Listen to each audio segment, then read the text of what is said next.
What does a woman bring to the table?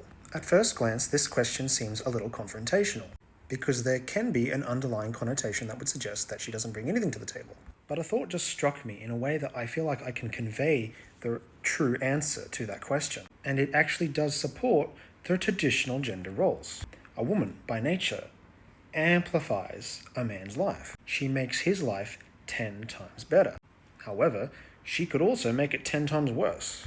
And so it is important when you're dating and making new friends and having relationships with people, you use discernment with these people. Naturally, we're scanning for threats. We're looking to see if this person can meet our needs. Do they qualify for the bar to entry that would allow them to gain access to us? So naturally, you don't want to allow anyone onto your doorstep who would cause serious trouble.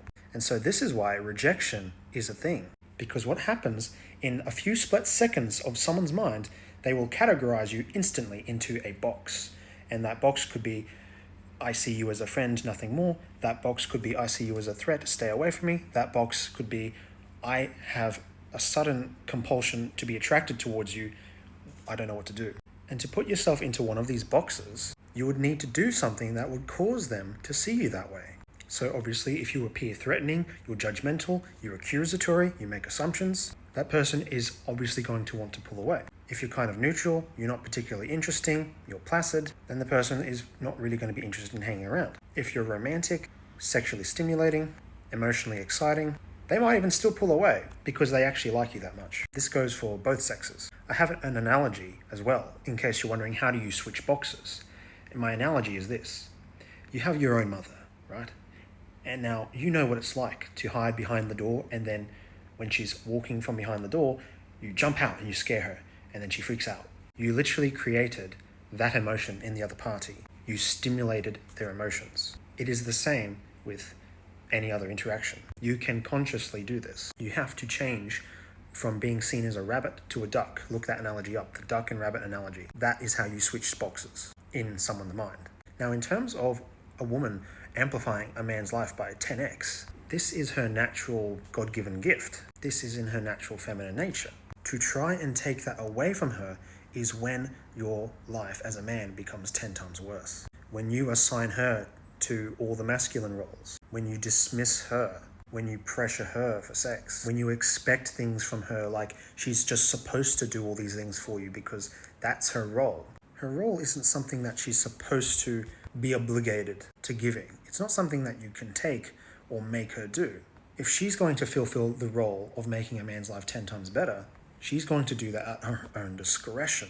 And so if she can't give her desired man a better life by 10x, it's not because she's the villain in the story.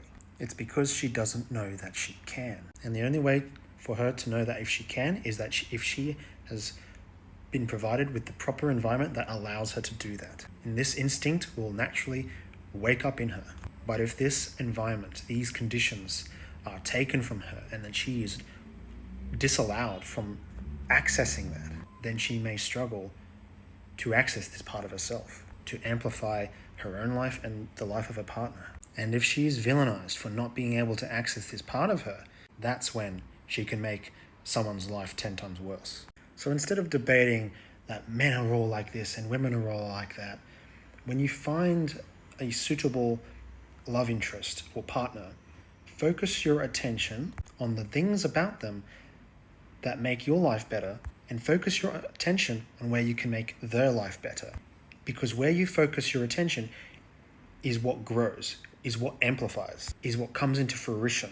If you keep on worrying about what the other party is going to take away from you, if you keep feeling threatened by your partner, if you're constantly looking over your shoulder, if there's a lack of safety and trust, if you keep on thinking more and more about this stuff, what do you think is going to come into fruition? So despite the evidence that may seem to confirm your beliefs about the other party or the opposite sex, do yourself a favor and enter into a new self-fulfilling prophecy that overrides the tribulations, that trumps the rejections, that forgives mistakes, where we see each other not as villainous monsters, but as human.